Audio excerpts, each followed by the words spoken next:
I can't be more pleased to be here with you.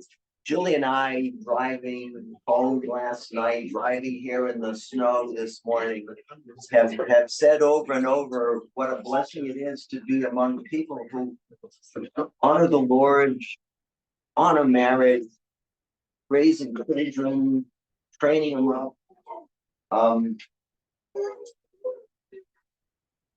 We obviously gravitate to folks like you and didn't know that we'd find you here on the 17th floor in downtown Boston. So it's such a treat. Julie being here, she's on cloud nine, being amongst you people. It's just such a blessing. So thank you for inviting us. And then it turns out that your 10 o'clock got sick or something and asked if I would fill in and I'm tickled pink to be able to do it. I am at 70 still practicing full bore. I consider my profession my ministry and my ministry my profession. If I stop practicing, really, I lose a lot of contact from my ministry. I'm actually standing here because I'm a lawyer. I get to minister. If I wasn't a lawyer, I wouldn't be standing here.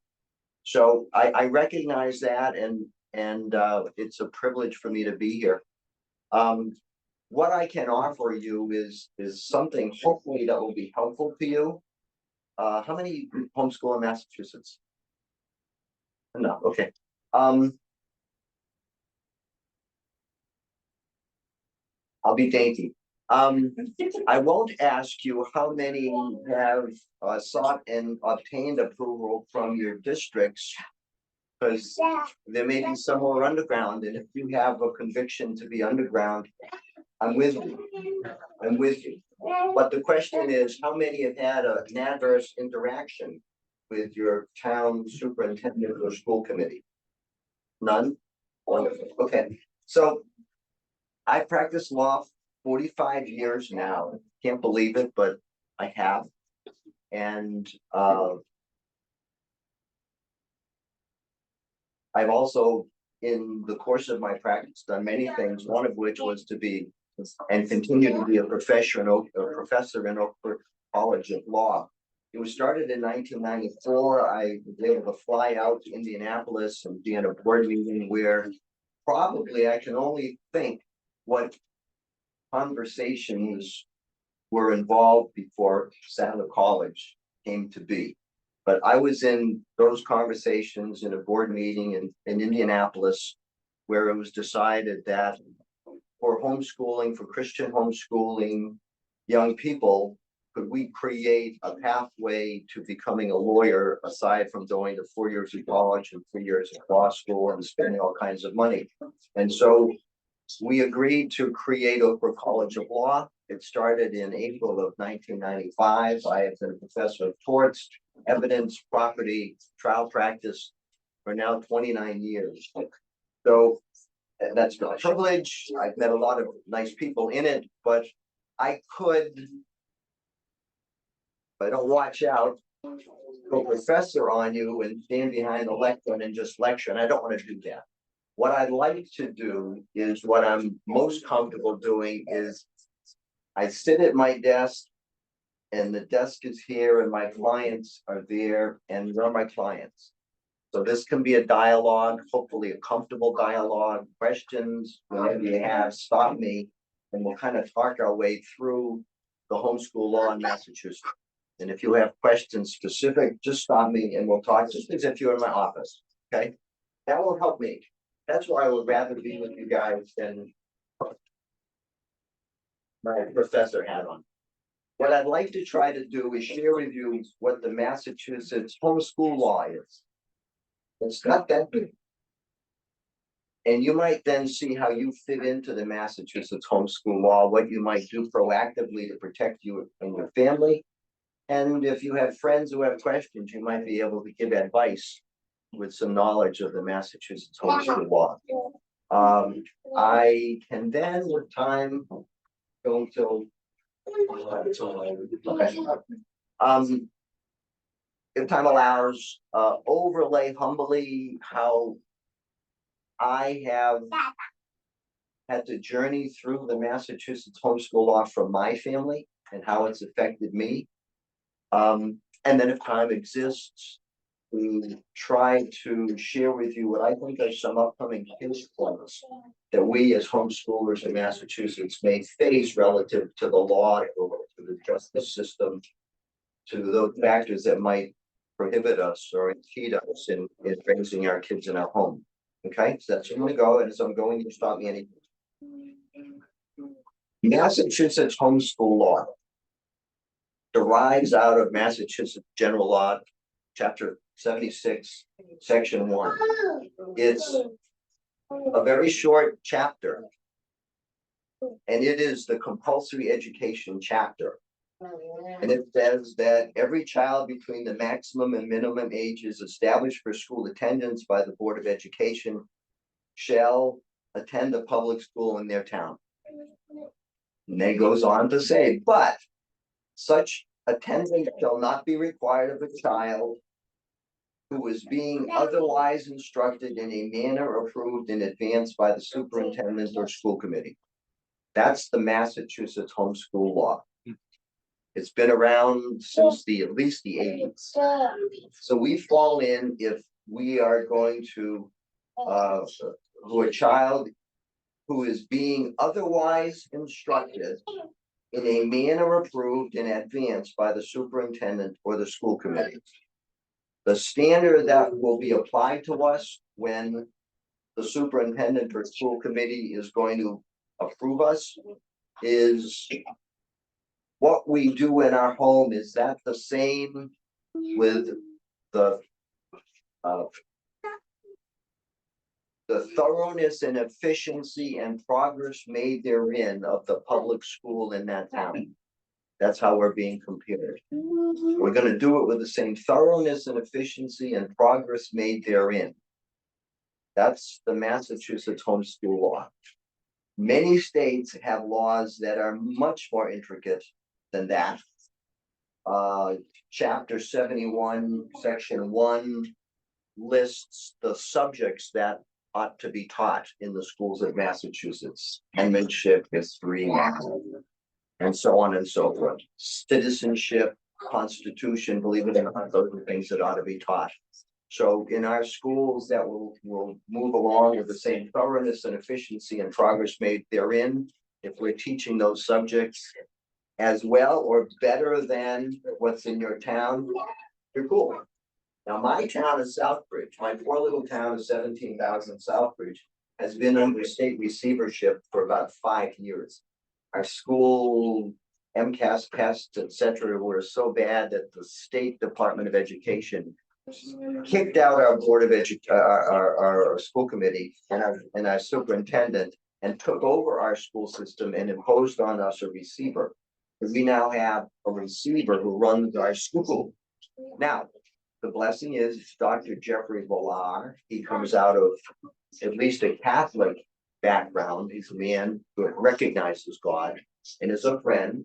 And so I have good conversations with him about our school system. One of the things I'm doing in my profession, ministry profession, is I'm involved in the Bridge of Faith Youth Center. I'm working with a pastor in town, and we are in the process of building a Christian youth center where the young people will get dropped off and counseled, trained, discipled, ministered to. The Fellowship of Christian Athletes will partner with us to do all the needs. We are renovating permanently two-family home, and we hope to be in a couple months if funds come in. Adding to that, in phase 2, a full gymnasium where we will have all the abilities to have basketball, volleyball, indoor soccer, and pickleball for older people to come in. But we are creating sort of what the YMCA was in the 1880s when it started. We have a YMCA in our town, and I've been on the board since 1983. I was president for a stint. I dropped off because I don't believe the C in YMCA means anything. We're creating an alternate to YMCA where Christ is going to be in there. And so we're very active in that.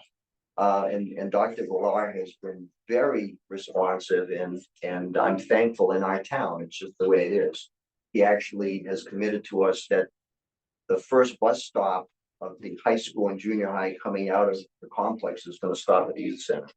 So we stand to have 200 or 300 kids at our youth center as soon as we can open it, just needing funds to do that. We're pretty close. In any event, Chapter 76, Section 1 appoints the school committee to approve the homeschool. In 1985, a very intrepid family from Canton chose to take their children out of school.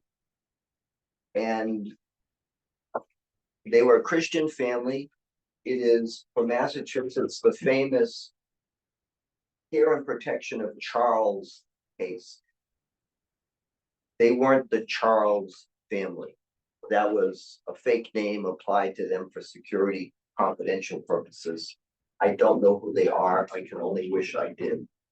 They are the family with the courage that came out, and as they filed to the school committee, as Christian parents, we are committed to introducing our children to and nurturing them in the truths of the Bible. Our decision to homeschool is based on a conviction that what our children need most is exposure to us, their parents, and a family whose foundation is the Word of God. You know, depending on the church I was in, I would say, do we have an amen? You know, that's what these people did in 1985, courageously, when homeschoolers were afraid that they would go to jail. And the premise of what they did and what happened in the Charles case that was officially determined in March of 1987 was that the state Supreme Judicial Court, I'm trying to get my bearing, where's Capitol Hill? Right there. All right. So about this level at the state Supreme Judicial Court, it was decided in the Charles case, the famous Charles. Have you heard of the Charles case? The Charles case. It really is the law of homeschooling in Massachusetts. The Charles case laid out what the state Supreme Judicial Court felt were the guidelines for the superintendents and committees to approve the schools. And they came out with a ruling that those of us who have been monitoring the law in Massachusetts for homeschooling for all these decades would rather not touch. So Chapter 76(1), with the vague language, otherwise instructed in a manner approved in advance by the superintendent, we'll keep that. It's like, we'll keep that. There have been many efforts, many conversations. Do we want to go to the legislature and propose a law that will be better for homeschooling? The risk is we'll come out of the legislature in Massachusetts with a worse law. The downfall of this law, as it exists, is that the arbiter for approving every school, every homeschool, is the superintendent or school committee in that town. So we have numerous, I don't know, 180, 350, I don't know what the number is of municipalities in Massachusetts. We have that many arbiters in your town. You have to go to your school committee. I've worked with Homeschool Legal Defense through the years. I can circle back and I'll tell you more about that, but we deal with families that have not been approved, families who are in the crosshairs of their school committee or their superintendent, or been having trouble, who are brought into court for truancy or 51A, 51B, abuse of children or care and protection. And we've had to represent those families whose school committee superintendent got it for them. If they were in another town 5 miles away, no blood, no foul, they'd be approved. It's sort of a random jump ball kind of mess. But, and that was the compelling need to go to legislature to clean it up, to put more standards in there that the superintendents would have to follow as opposed to their subjective whims. But the fear is if we go to legislature in Massachusetts, we're going to come up with worse standards. Pennsylvania probably is one of the worst states for having state law. They did that some years ago and they got burned. They came out of the legislature with a bill that made reporting and all kinds of stuff, not impossible, but pain in the neck. All right. So in Massachusetts, we haven't, everyone who's been involved will easily come to agree. So we've had consensus for 3+ decades. Don't touch 76(1). But what it gives is the Charles decision. And that's why it's the controlling decision. So in Charles, a family, not the Charleses, but the Charleses, 3 children, 2 were in school. They pulled one out. The other one they pulled out. And they started homeschooling. They pulled that child out before getting approval. We find this happens a lot. We're finding it happening a lot now as parents are fleeing from public school with their hair on fire. The public school DEI and transgender and every bullying and every other kind of awful thing. I don't know what compelled you to homeschool. When we started, probably we would say that we were drawn to homeschooling. We went to homeschooling. Nowadays, many people are fleeing from public school and they're winding up in the homeschool movement, but not for the reasons that we did, but they're in the homeschool movement nonetheless. So many parents pull their kids out of the public school. The poor kids getting bullied, cyber bullied, beaten up in the playground. Can't send them on the bus. You just, you're not going, you're staying home with us. We're going to do it. All right. But they don't have approval yet. The Charles decision says the general rule is that they don't come out of the public school until they're approved first. And the burden is on the parents to prove that what they're going to do in their home is with the same thoroughness and efficiency and progress made therein of the school that the kid's coming out of. That's the standard. So if the parents pull the kid out of school without approval, they're in the crosshairs. Yeah. And we've advised through the years many parents who have their hair on fire and got to get the kids out, put them in a private school or something until they're approved. And then you can do it at home. Because if you take them into your home, choices have consequences and to cause and effect. Yes, Mickey.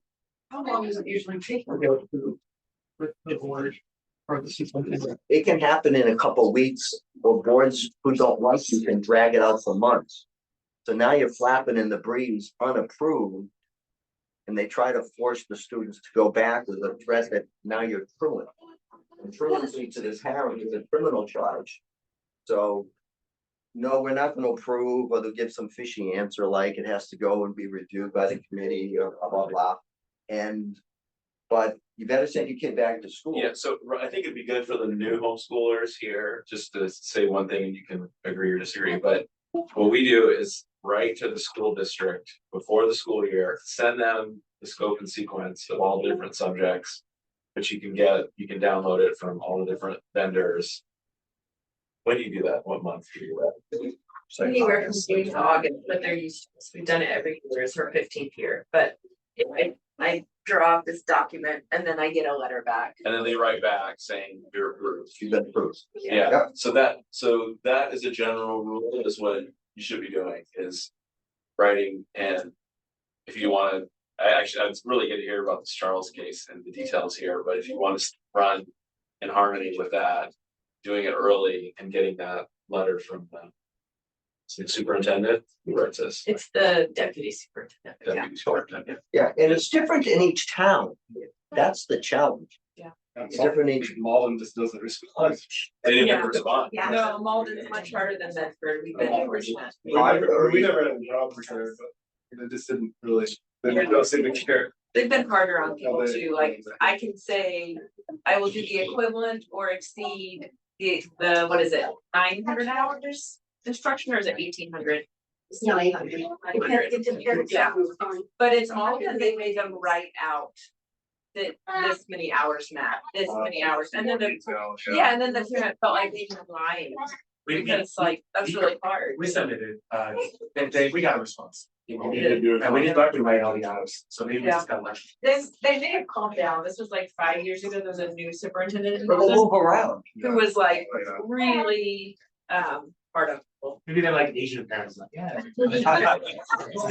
Superintendents move around and it's sort of like horse betting, you know how they're gonna act, and with HSLDA, we've got to become friends. And it's like, well, we've dealt with those complaints before, but it was in another town, and you find out that like the assistant superintendent now is in that town. So you take their game where they go. Julie, you were gonna make. Yeah, one of the things over the years, you want to set a minimum of what you need to do. And they can't disapprove you if you're meeting up the minimum. And so we didn't bother with like, what were the scope and sequence, you just list the textbooks. Or what are the subjects that you're needing to cover, the textbooks that you're going to do 180 days. Some will want you to have a certain amount of hours. Well, when you homeschool, every day is a school day. And every subject is that. So learning the educational needs so that you can be able to honestly say you are far exceeding whatever they're doing. And every couple of years, or because the superintendent's change, you want to be able to realize they come in and they have to bring these homeschoolers in line. I watch this over and over. You know, they'll change and they'll say, oh, we're gonna put these requirements on, we're gonna put these other requirements on. And basically it puts fear in the mind of the parent. And so you need to understand what needs to be done, you need to know reasonable things. And Rob will talk to you also about the value of having HSLDA, because we did get contacted in our first year by the school superintendent and went in and were shaking in our knees. And so remember, you are far exceeding it. And they're trying to justify it and have their power. So knowing what you need to do and not giving them more than what they really need, because you're then making it more difficult for the other parents. Well, there's a balance, you know, with HSLDA, they represent all of their members. HSLDA members, I strongly recommend it. I think it's $135. It's the best money you'll ever spend. But they're looking out for all their members. And so they will go in and fight for the rights of a family, because if they don't, a precedent will get established that all of the other families will have to meet. So that some of the battles they fought have seemingly been on small things, but it's not small if you spread it out to all the families in the state.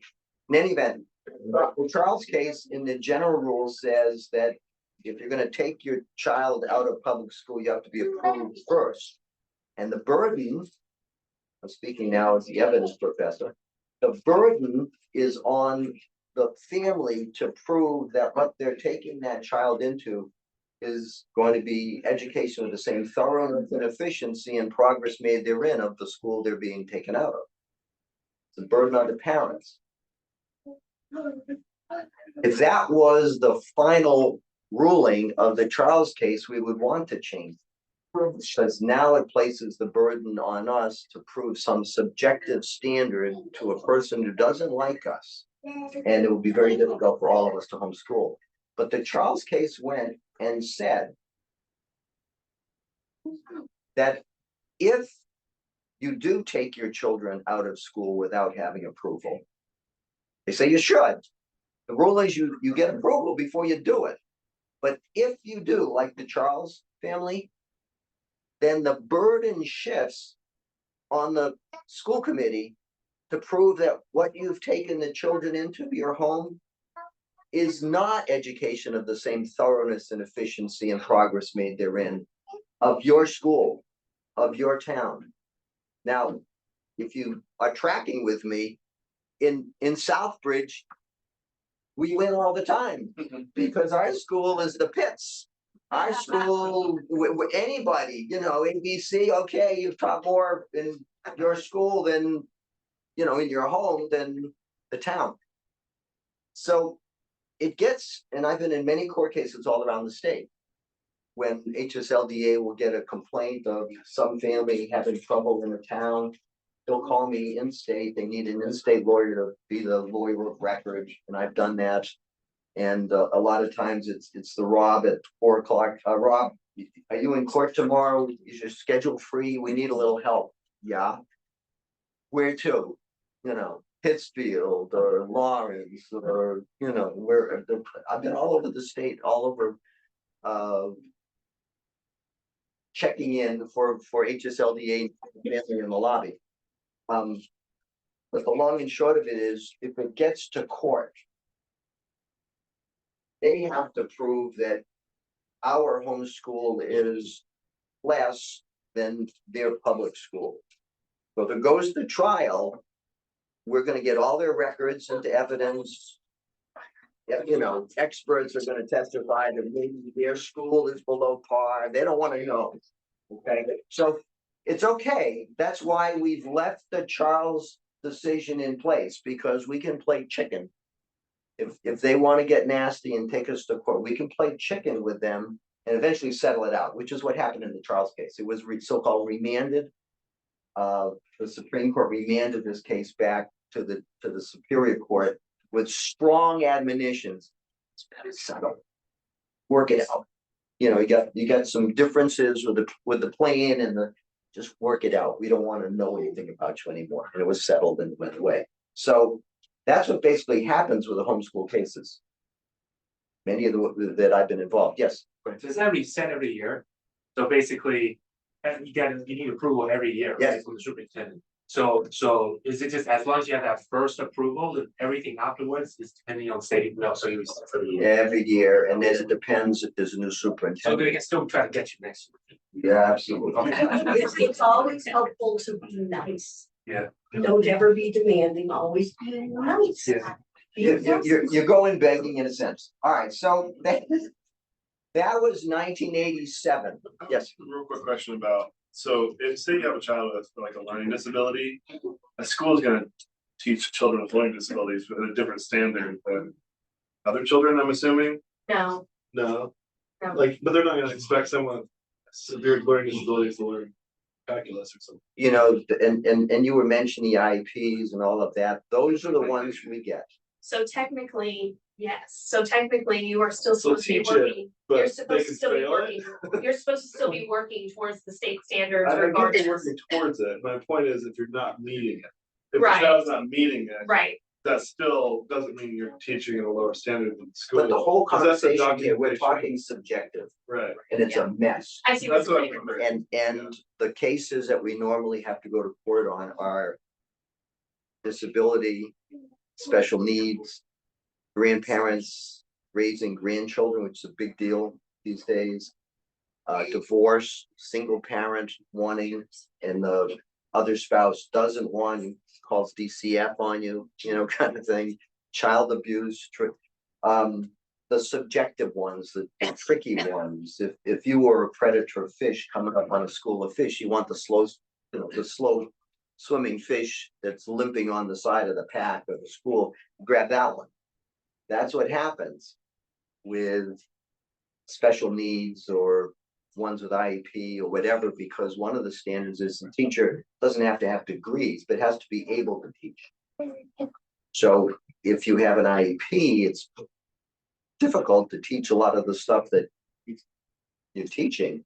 And so it's an easy argument for the school district to say that you're not able. Yeah, basically, it's like, is there benefit to diagnosis and documentation in that argument? Yes. Yeah, Yes, and there's all kinds of proof, and we didn't have it when we started out in the early 90s, but now there's a history for homeschooling that parents can teach their special needs child at home and actually do better because the tutorial and one-on-one and love.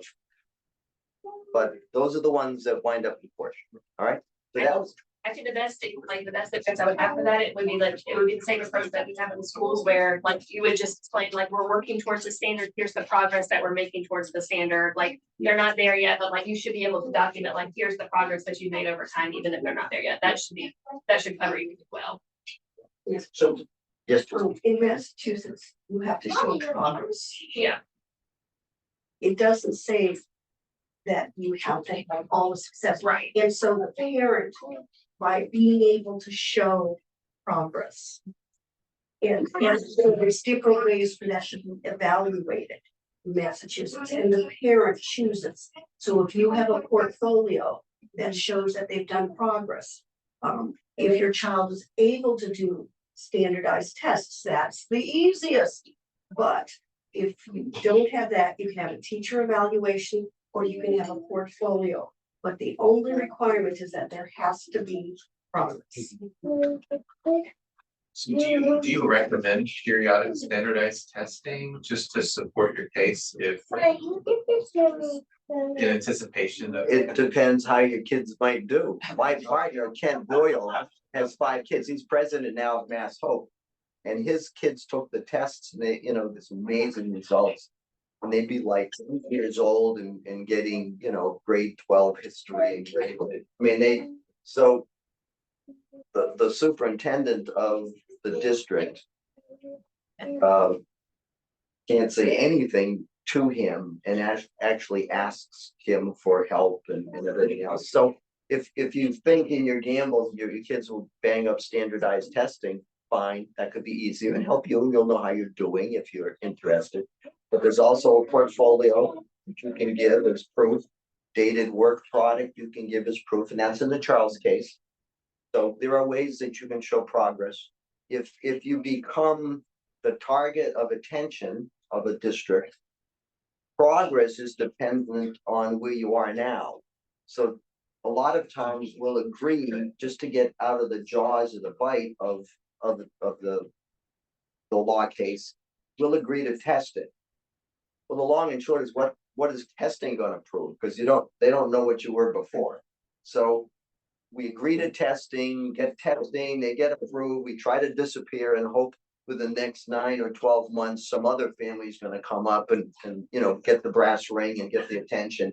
And they're not going to make us test. It's the second year of testing that really proves if you're making progress over the first year. But just to say strategically, okay, leave us alone, we'll do testing. You want testing? We'll do testing. Okay, it's the second time around, it's progress. It's good. It's progress.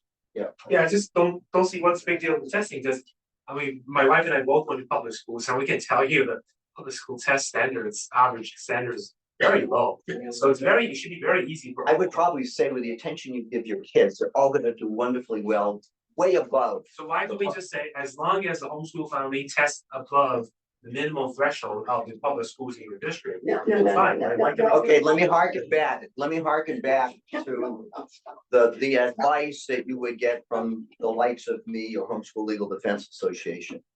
Your families are going to do great, but there may be some families that the kids just start firing on all cylinders at that point in their life, but they may not do great. And the test is objective. It's not subjective. And so if you agree to testing, if we agree to testing, then we make it a requirement as opposed to a choice for everybody, and that could hurt the weaker ones. We gotta look out for, that's part of the thinking. You can also do a progress report. So that's what I've done. I just write a little paragraph on each child. I mean, it takes some time, but this is what they learned this year. They're better at this than they used to be. And I think almost anybody can do that. Like Yeah, we tell families that get picked on, just get a calendar or appointment book or something, and every day, what did you do? How did they do? Just, it shows that you're doing work in the home. So You're not going to remember it, when you're asked how many days did you do this on witness stand. But if you have just a simple book where you put the date and what you did, what subjects you did, the next day you went to the park. right. Just I keep should records. just say in the women's session that one way is just to take a spiral notebook for each child, put the date, get a time and check off what they did. Put it in a Tupperware in the basement at the end of the year, and then for every year you have documentation of all your school days, all the work they did. And you can also put in all your like every family activity that's like a, field trip, you end up doing way more than 180 days. You don't submit any of that preemptive, right? You don't, unless I just they keep ask. it, yeah, I just keep it in case they ever ask me. Again, when in June to August, you're submitting a request for approval.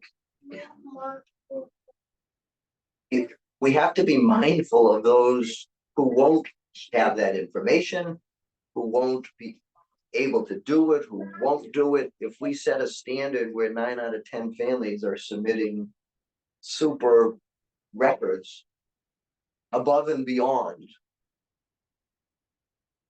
the people who are giving sufficient records, not that high, are now looking like they're giving insufficient information, and it might empower people to do stuff we just encourage not to. There's a mindfulness in the kingdom here.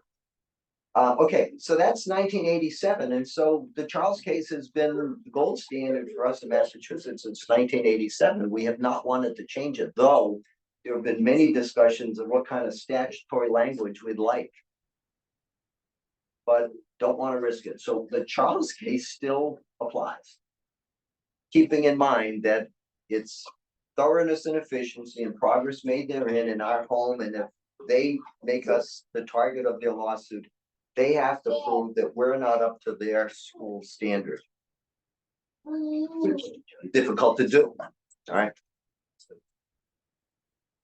Julie and I started the application process in September of 1989. So we were post Charles, and we fought our way through, and I'll explain to you quickly how we navigated. But there was another landmark case, Brunel and Postel versus the Lynn Public Schools.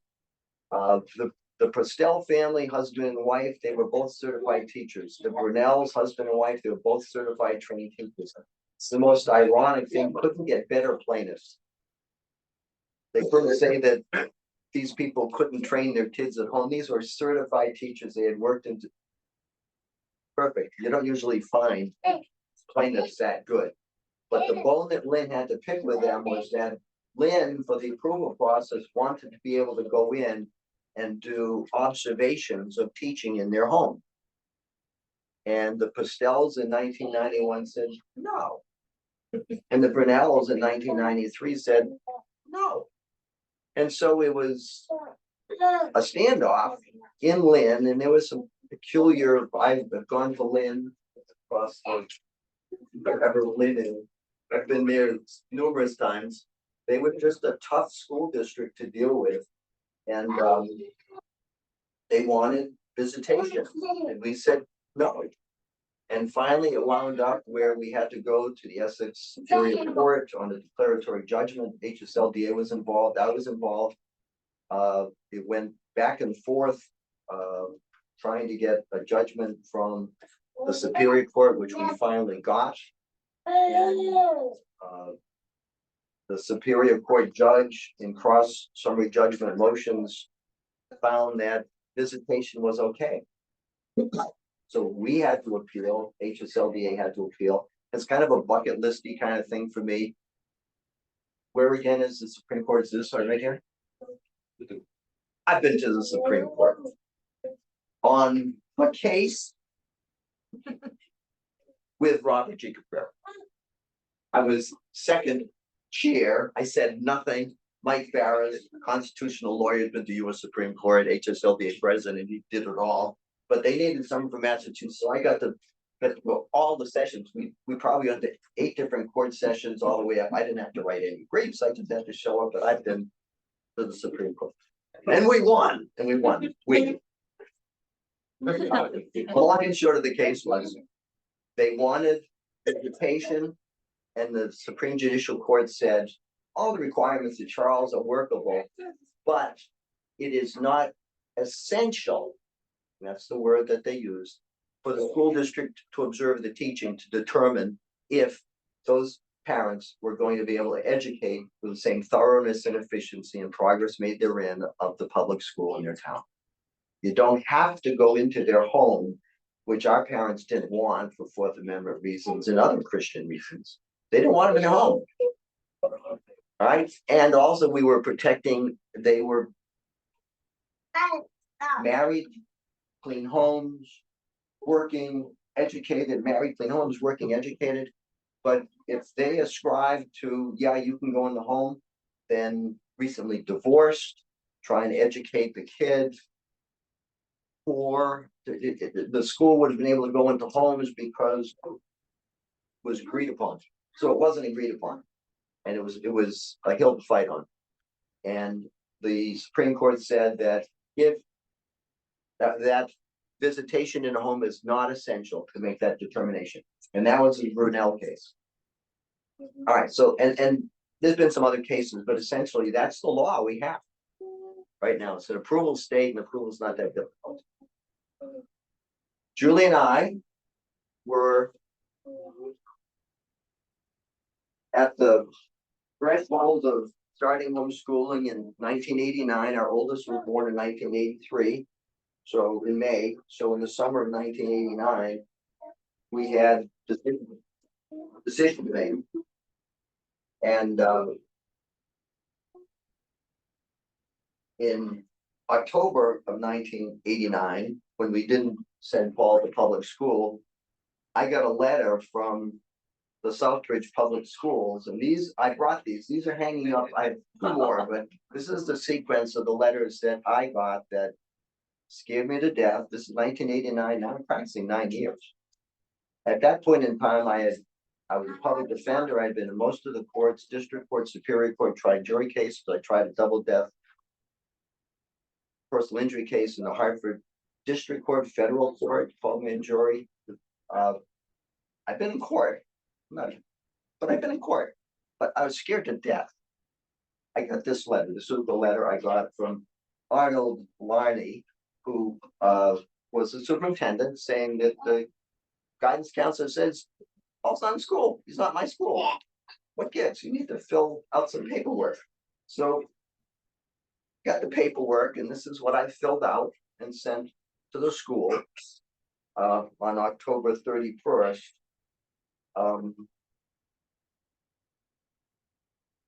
This is my letter to Chris Klicka, who was the staff attorney for Homeschool Legal Defense, who defended us and bailed us out. And this is November 1st. It was kind of a Chris, I'm in the crosshairs. This is what they sent to me. This is what I sent to them. Help! And he did. And we worked it out so that by November 22nd, I got my letter. So in my journey with my hometown, my little hometown of 17,000, my dad had been a lawyer in there since 55. He had been the selectman in the early 60s. I mean, we were in that practice since 79. We were in the town, but now I'm in the crosshairs, and it was not comfortable. I know how it feels for a parent to get those letters and have to stand up. So after developing contact with Homeschool Legal Defense in 1989, a group of parents, there were 8 or 9 parents, so it was 16 or 18 of the parents. They formed Massachusetts Homeschool Organization. It was the Christian homeschooling organization that still exists. And they had some conventions. Julie helped out in the first ones. But by 1994, Gary and Bev Somaji, who were the leaders of it, wanted to incorporate. And because I was a lawyer, working with them, I agreed to do the incorporation work. So I can rightfully say, oh yeah, I incorporated Mass Hope in 1994. I got to clarify though, because I didn't start it. I'm just a lawyer. I incorporated, but they did it. They created. But in so doing, Julie and I were on the board since 1994, and we got off the board in 2018 as board members. We were able to go to the national conventions for Homeschool Legal Defense all over the country in September of every year. Co-joined with that was initially Teaching Home magazine would have a convention from like Sunday to Wednesday morning, and then Wednesday afternoon to Saturday night was HSLDA, they'd be in the same place. And we went all around the country for 20+ years with our kids. It was our vacation, going to these conventions. Our kids met the children of all the other stay-at-home leaders around the country, and we were involved with all of them. It got me involved with, more involved with the homeschool movement and the players who were in the movement through all these decades.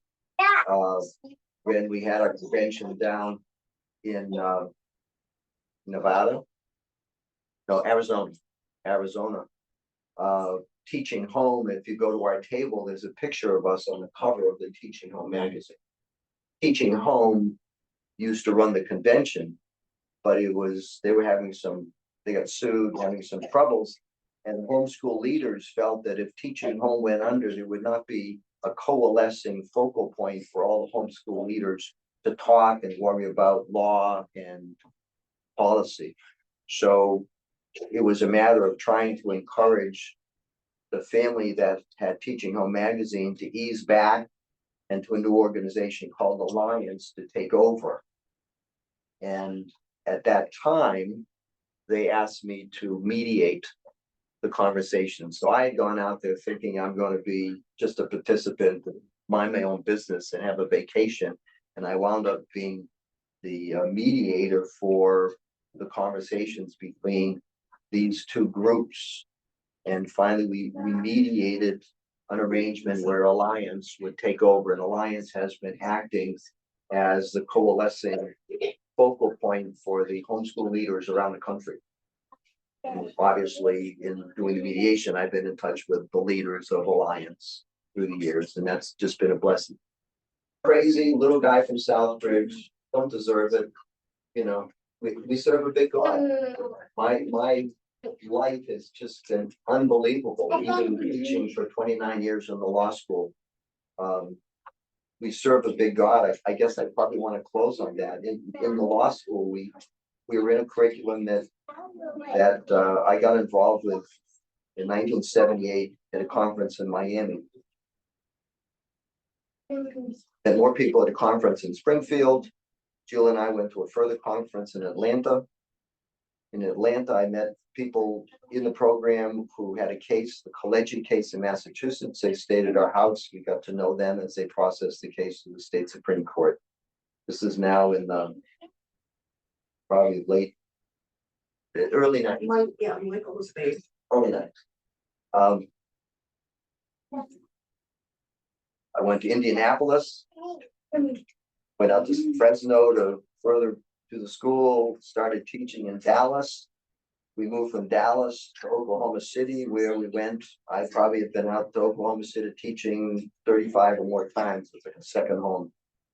And then I would go up to Chicago, where the main office was, and work. And then recently, the last 4 or 5 years, because it's a law school out of California, we've been having our sessions out at big tough job at Lake Tahoe. So it's been a nice vacation, but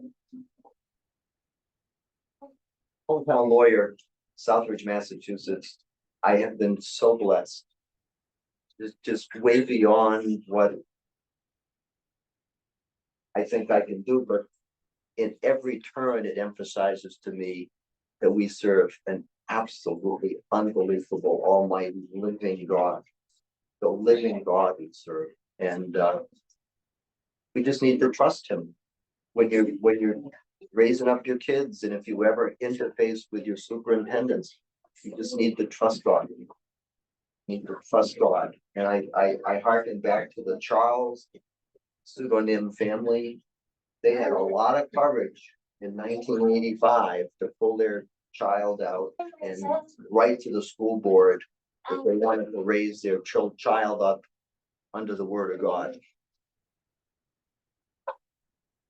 Great coverage, wonderful. And so that's the walk. It's been paved for us, but we also have a responsibility as we're going forward.